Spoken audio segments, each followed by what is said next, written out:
என் பேர் மாரி. என் வயசு 55. 20 வருஷம் தான் ಕೆಲಸ ಮಾಡ್ತೀನಿ. என் பேர் ಶಿವಕುಮಾರ್. இங்கே ವರ್ಕಿಂಗ್ வந்து 2 ಇಯರ್ಸ್ ಆಯ್ತು. ಎಲ್ರಿಗೂ ನಮಸ್ಕಾರ. ನನ್ನ ಹೆಸರು ಸಚಿನ್ ಅಂತ. ನಾನು ಜಯನಗರ ಡಿವಿಷನಲ್ ಸೂಪರ್ವೈಸರ್ ಕೆಲಸ ಮಾಡ್ತೀನಿ. ಟೋಟಲ್ 4 ವಾರ್ಡ್ ನಾನು ನೋಡ್ಕೊಂತೀನಿ. ಎಲ್ಲರಿಗೂ ನಮಸ್ಕಾರ. ನನ್ನ ಹೆಸರು ಕುಮುದಮ್ಮ ಅಂತ. ನಾನು JP ನಗರದಲ್ಲಿ 177 ನಾನು ಆಪರೇಟರ್ ಆಗಿ ಡ್ರೈವೇಜ್ ಸೆಂಟರ್ ನಡೆಸ್ತಾ ಇದ್ದೀನಿ. ಸೆಂಟರ್ ಅಂದರೆ ವೆಹಿಕಲ್ ನಮಗೆ ನೋಡಿ 2 ವೆಹಿಕಲ್ ಇದೆ. ಅದನ್ನು ತಗೊಂಡೋಗಿ ಡ್ರೈವೇಜ್ ಮನೆಗೆ ಕಲೆಕ್ಟ್ ಮಾಡಿ ಇಲ್ಲಿ ತಗೊಬಂದು ಒಂದು ಕಡೆ ಪೈಂಟೆಲ್ಲ ಹಾಕ್ಕೊಂಡು ಮತ್ತೆ ನಾವು ಕುತ್ಕೊಂಡು ಸೆಗ್ರಿಗೇಟ್ ಮಾಡ್ತಾ ಇದ್ದೀವಿ.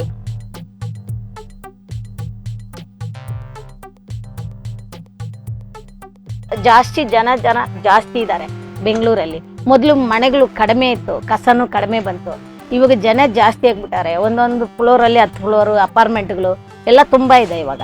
ಅದರಿಂದ ಕಸ ಜಾಸ್ತಿ ಬಂದೇ ಬರುತ್ತೆ. ಅದಕ್ಕೆ ತಕ್ಕನ ಪ್ಲಾನ್ ಮಾಡಿ ನಮಗೆ ಇದು ಮಾಡಿದ್ರೆ ಬೆಂಗಳೂರು ನಿಜನೇ ಉಳಿಸ್ಬೋದು. ಒಂದು ಡಬ್ಬ ಹಾಕಿದ್ರೆ ತುಂಬ ಗಲೀಜು. ಮನೆಯವರೆಲ್ಲ ತಗೊಂಡು ಬಂದು ಅದರಲ್ಲಿ ಹಾಕ್ಬಿಟ್ಟು ಹೋಗ್ಬಿಡ್ತಾರೆ. ರೋಡಲ್ಲಿ ಡ್ರಮ್ ಇಕ್ಕಿದ್ದು ಅಲ್ಲಿ ಅದರಲ್ಲಿ ರೋಡಲ್ಲಿ ಹೋಗೋರು ಆಗಲ್ಲ. ಮನೆ ಕಚರೆ ತಗೊಂಡು ಬರೋರು ಹೋಗ್ಬಿಡ್ತಿರ್ತಾರೆ. ಅದರಲ್ಲಿ ವಾಸನೆ, ಹೋಗೋರ್ಗು ಬರೋರ್ಗೆಲ್ಲ ಓಡಾಡೋಕ್ಕೆ ಆಗಲ್ಲ, ವಾಸನೆ ಬರ್ತೈತೆ. ನಾವು ಹೆಂಗೆ ಎತ್ತೋದು ಅದರಲ್ಲಿ? ನಮಗೆ ಎಷ್ಟು ತೊಂದರೆ ಆಗ್ತಾಯಿದೆ. ಡಸ್ಟ್ ಬಂದರೆ ಕಣ್ಣು ಹೋಗ್ಬಿಡ್ತಾಯಿದೆ, ಡಸ್ಟ್ ಬಂದರೆ ಕಿಡ್ನಿ ಹೋಗ್ಬಿಡ್ತಾಯಿದೆ, ತಲೆ ಸುತ್ತಲು ಬಂದುಬಿಡ್ತಾಯಿದೆ. ಎಲ್ಲ ಕಷ್ಟ ನಮಗೂ ಇದೆ ಅಲ್ವಾ, ಅವರು ನೋಡಬೇಕಲ್ವಾ. அங்கங்கே குப்பைங்க கொண்டாந்து போட்டுடுறாங்க. எங்களுக்கு அது ஒரு ப்ராப்ளம். வீட்டில் குப்பை வந்து ஆட்டோ வருது, ஆட்டோவில் போட மாட்டாங்க. எங்கே பண்ணுறாங்க, எங்கள் ரோட்டில் வச்சு போயிடுறாங்க. இந்த ட்ரிங்க்ஸ் பண்ணுற பீருங்கெல்லாம் கொண்டாந்து பீர் பாட்டில் ஓடிக்கிறது, எங்களுக்கு ப்ராப்ளம் அது. நாங்கள் வந்து செப்பரேட்டாக போட்டாலும் ஆட்டோக்களுக்கு ப்ராப்ளம் அது. அவங்க காலில் மிதிக்கிறாங்க, அவங்களுக்கு காலெல்லாம் குத்தோம் ಆಟೋಕಾರಂಗೆ. நாங்கள் வந்து செப்பரேட்டாக பண்ண முடியாது. ಇದ್ರೆ ಅದು ಯಾವುದಕ್ಕೂ ಯೂಸ್ ಆಗಲ್ಲ. ಎಲ್ಲ ಲ್ಯಾಂಡ್ ಫಿಲ್ಗೆ ಹೋಗುತ್ತೆ, ಅಲ್ಲೆಲ್ಲ ಕೊಳೆಯುತ್ತೆ, ಮತ್ತು ಭೂಮಿಗೂ ಇದಾಗುತ್ತೆ. ಮತ್ತು ಅದೇ ಕೊಳೆದಂಥ ಇದು ಭೂಮಿ ಒಳಗಡೆ ನೀರೊಳಗಡೆ ಇಳಿದ್ರೆ ಮತ್ತೆ ಬೋರ್ ಕೊಡಿದ್ರೆ ಅದೇ ನೀರನ್ನ ನಾವು ಕುಡಿತೀವಿ. ಅದರಿಂದ ಹೆಲ್ತ್ ಎಲ್ಲ ಫುಲ್ಲು ಇದಾಗುತ್ತೆ, ತೊಂದರೆ ಆಗುತ್ತೆ. ಅದು ನೀಟಾಗಿ ಕಸನ ಕೊಟ್ಟರೆ, ಇವಾಗ ಹಸಿ ಕಸ ಏನು ಮಾಡ್ತಾರೆ, ಕಾಂಪೋಸ್ಟ್ ಮಾಡ್ತಾರೆ. ಡ್ರೈ ವೇಸ್ಟ್ ಏನು ಮಾಡ್ತಾರೆ, ರೀಸೈಕ್ಲಿಂಗ್ ಮಾಡ್ತಾರೆ. ರಿಜೆಕ್ಟ್ ವೇಸ್ಟು ಒಂದು ಕಡೆ ಅದನ್ನು ಬರ್ನಿಂಗ್ ಮಾಡಿ ಎಲ್ಲೋ ಡಿಸ್ಪೋಸ್ ಮಾಡ್ತಾರೆ ಅದನ್ನು. ಇವಾಗ ಎಲ್ಲ 3 ಮಿಕ್ಸ್ ಆಗೋದ್ರೆ ಅದು ಏನು ಮಾಡೋಕ್ಕಾಗಲ್ಲ. ವರ್ಕರ್ಸ್ ವರ ತುಂಬ ಪ್ರಾಬ್ಲಮ್. ಹೆಲ್ತ್ ಇನ್ಶೂ ಆಗುತ್ತೆ. ಇಲ್ಲಿ ಕೆಲಸ ಮಾಡಿದ್ರೆ ಕೈಯೆಲ್ಲ ನೋಡಿ ಈ ಥರ ಗಾಜು ಕುಯ್ಕೊಂತೀವಿ. ಕಬ್ಬಣದಲ್ಲಿ ಏನೋ ಒಂದು ಏಟಾಗುತ್ತೆ. ಆಮೇಲೆ ಟೀ ಕಾಫಿ ಕುಡಿತೀವಲ್ಲ, ಕಪ್ಪು ಒಂಥರ ಬರುತ್ತಲ್ಲ, ಅದು ಮಣ್ಣಿನ ಥರ ಇದೆಲ್ಲ, ಅದು ಎಲ್ಲ ಅದರೆಲ್ಲ ಕುಯ್ದುಬಿಟ್ರೆ ಬೇಗ ವಾಸಿನೇ ಆಗಲ್ಲ, ಗಾಯ. ಆ ಥರ ತುಂಬ ಇದರಲ್ಲಿ ನಮಗೆ ಹೆದರಿಕೆ ಇದೆ. ಅವಾಗಲೂ ಮಾಡ್ತೀವಿ. ಹೆಲ್ತ್ ಇನ್ಶೂರೆನ್ಸ್ ಎಲ್ಲ ಯಾರಿಗೂ ಇಲ್ಲ, ಇಲ್ಲಿ ಯಾರಿಗೂ ಇಲ್ಲ. ನಾವು ಹೋದರೆ ನಮ್ಮ ಸ್ವಂತ ಹಣನೇ ಹಾಕಿ ನಾವು ಖರ್ಚು ಮಾಡಿ ನಾವು ಹಾಸ್ಪಿಟ್ಲಿಂದ ಬರಬೇಕು. ಮಾತ್ರೆ ತಿನ್ಬೇಕಾದ್ರೂ ಎಲ್ಲ ನಾವು ಗೌರ್ಮೆಂಟ್ ಆಸ್ಪತ್ರೆಗೆ ಹೋದ್ರೆ ದೂರ ಇದೆ. ಎಲ್ಲನ ಪಕ್ಕದಲ್ಲಿ ಕ್ಲಿನಿಕ್ ಇದ್ದರೆ ಅಲ್ಲಿ ತೋರಿಸ್ಕೊಂತೀವಿ. ಯಾರಿಗೂ ಹೆಂಗಿದೆಯೋ ಕಂಫರ್ಟಬಲ್ ಆ ಥರ ನೋಡ್ಕೊತಾ ಇದ್ವಿ ಆರೋಗ್ಯನೇ. ஆனால் லேடிஸுக்கு கொஞ்சம் என்ன ப்ராப்ளம்னா, அங்கே ரோட் பெருக்கும்போது அவங்களுக்கு டைலர் ப்ராப்ளம். கொஞ்சம் அவங்க ரோட்டில் இருக்கும்போது அங்கே கிடைக்கல அவங்க ಪ್ರಾಬ್ಲಮ್ಮು. ಒಂದು ನೀರಿಲ್ಲ. ಮನೇಲಿ ಹೋಗಿ ಬಾಗ್ಲ ಹತ್ರ ನಿಂತ್ಕೊಂಡು ನೀರು ಕೇಳ್ತ್ರನು ಕೊಡಲ್ಲ.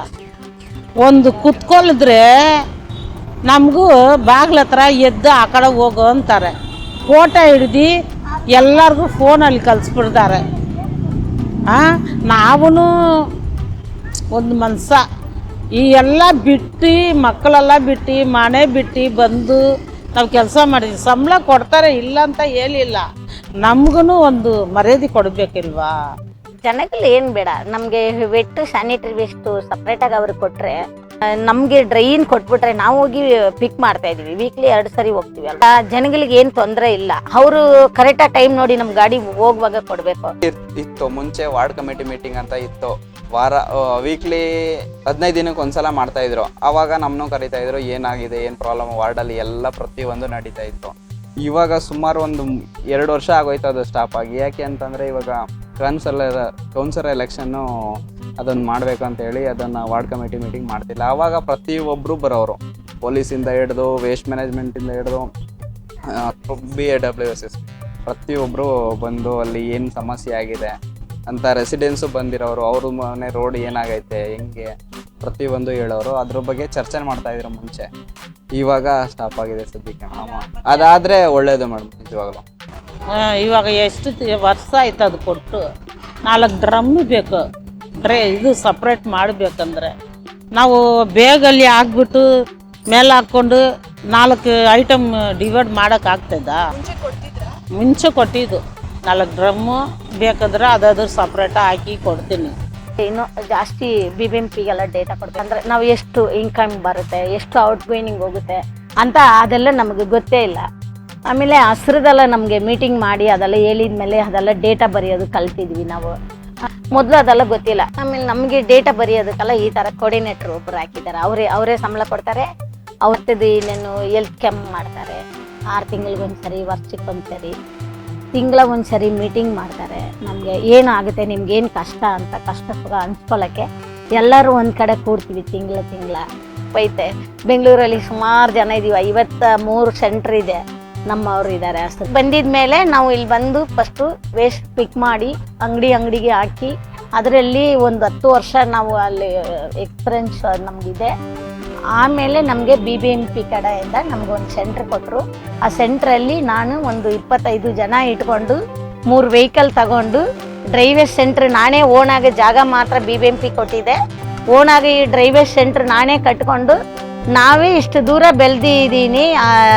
BBMP ಸಪೋರ್ಟಿಂದ, NGO ಕಡೆ ಸಪೋರ್ಟಿಂದ ನಾನು ಇಷ್ಟೊಂದು ಮಾಡಿದ್ದೀನಿ.